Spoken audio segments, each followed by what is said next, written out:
ନମସ୍କାର ବନ୍ଧୁମାନେ, ଆଜି ହେଉଛି ପବିତ୍ର ଅପରା ଏକାଦଶୀ। ଏହି ଏକାଦଶୀକୁ ଭଗବାନ ବିଷ୍ଣୁଙ୍କ ପ୍ରିୟ ଦିନ ବୋଲି ମନାଯାଏ।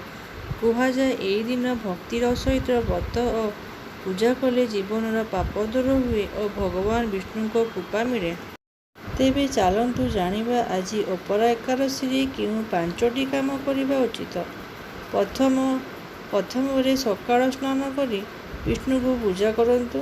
ସକାଳ ଶୀଘ୍ର ଉଠି ସ୍ନାନ କରନ୍ତୁ ଓ ଭଗବାନ ବିଷ୍ଣୁଙ୍କ ଆଗରେ ଦୀପ ଜଳାନ୍ତୁ। ହଳଦିଆ ଫୁଲ ଓ ତୁଳସୀ ପତ୍ର ଅର୍ପଣ କରିଲେ ବହୁତ ଶୁଭ ମନାଯାଏ।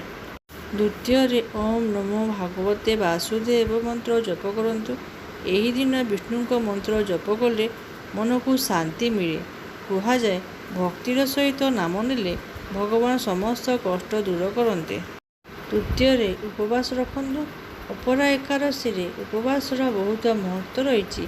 କେହି ନିର୍ଜଳ ବ୍ରତ ରଖନ୍ତି, କେହି ଫଳାହାର କରନ୍ତି, କିନ୍ତୁ ସବୁଠାରୁ ଜରୁରୀ କଥା ହେଉଛି ମନରେ ଭକ୍ତି ରଖିବା। ଚତୁର୍ଥରେ ଏକାଦଶୀ ବ୍ରତ କଥା ଶୁଣନ୍ତୁ। ଏହି ଦିନ ଏକାଦଶୀ କଥା ଶୁଣିବା କିମ୍ବା ପଢ଼ିବା ବହୁତ ପୁଣ୍ୟଦାୟକ ମନାଯାଏ। ଏହା ଆମକୁ ଭକ୍ତି ଓ ଧର୍ମର ପଥ ଦେଖାଏ। ପଞ୍ଚମରେ ଦାନ ଓ ସେବା କରନ୍ତୁ। ଗରିବ ଲୋକଙ୍କୁ ଖାଦ୍ୟ, ବସ୍ତ୍ର କିମ୍ବା ପାଣି ଦାନ କରନ୍ତୁ। କୁହାଯାଏ ଏକାଦଶୀରେ କରାଯାଇଥିବା ଦାନର ଫଳ ଅନେକ ଗୁଣ ବଢ଼ିଯାଏ।